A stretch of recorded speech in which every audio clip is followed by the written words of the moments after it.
Hey there tennis fans, I'm James Waterson and welcome to Tennis Now's News Update Show. We've got all you need to know about what's going on in tennis. And we start with some sad news today. Ken Meyerson, Andy Roddick's longtime agent and president of Lagardere Unlimited's tennis division, passed away Wednesday night at his home in Florida at the age of 48.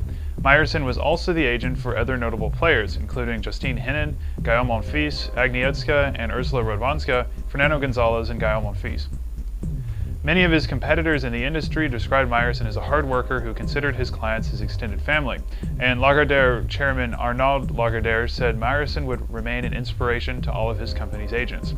Besides Andy Roddick, other players expressed their sympathies on Twitter, including Novak Djokovic, Samdev Devarman, Mahesh Bhupathi, Tamira Pashek, and Milos Raonic. Meyerson is survived by his wife and 2 daughters. Poland's Agnieszka Radwanska became the 8th and final woman to qualify for next week's WTA Year-End Championships in Istanbul after Marion Bartoli, the other contender for the spot, withdrew from the Kremlin Cup today because of illness. Radwanska and Bartoli were the only 2 players vying for the final spot, but the Pole had the edge going into the final week after she won her last 2 tournaments in Tokyo and Beijing. Going into this week's tournament, Radwanska only needed to win her opening match to qualify, while Bartoli needed Radwanska to lose her first match and she needed to win the tournament. And the opportunity certainly presented itself, as Radwanska lost to Lucy Savarova in 3 sets in her first match, and Bartoli played well to beat Ksenia Pervak 6-1, 6-1 to reach the quarters. Unfortunately, she had to withdraw because of a viral illness, which ended her bid to directly qualify for the championships for the first time in her career. Meanwhile, this is Radwanska's first time to directly qualify, although she played the championships in 2008 and 2009 as an alternate. Radwanska has posted a 45-15 record this year and has won 3 titles. Back to the Kremlin Cup, 3 Russian women lost today. Dominika Sibylkova battled past hometown favorite and top-seeded Vera Zvonareva 4-6, 6-4, 6-4.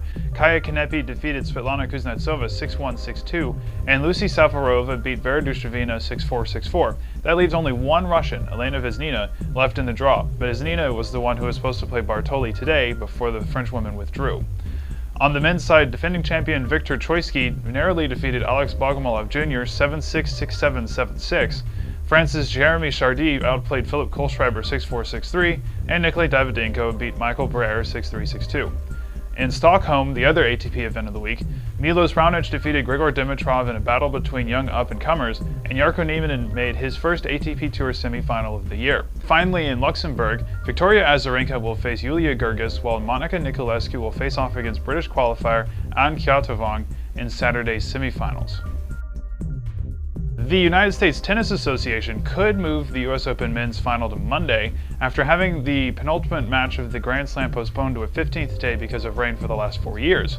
According to the Associated Press, the USTA is working with tournament broadcaster CBS to see how best to deal with concerns about the schedule voiced by the players. Traditionally, the women play their semifinal matches Friday and the final Saturday, while the men play their semifinal Saturday and the final Sunday. The change would then move the women's final to Sunday and the men's final to Monday, which leaves 1 day off between matches for the players. But Jim Curley, the tournament director, said the US Open would lose millions of dollars if they move the men's final, in part because TV ratings have been much lower when the final is played on Monday. Now, he added that there are other options on the table as well. For example, the US Open could adopt a schedule similar to the 3 other Grand Slams, in which the women play their semifinals on Thursday and their finals on Saturday, and the men play the semis on Friday and the finals on Sunday. Now, he said that there's no specific timetable for any changes, but there could be a change next year. And that'll do it from us today. Remember to keep checking us out at tennisnow.com to stay up to date with all that's going on in tennis, and follow us on Facebook and Twitter. We'll include links below. As always, thanks for watching, and have a great day, everybody.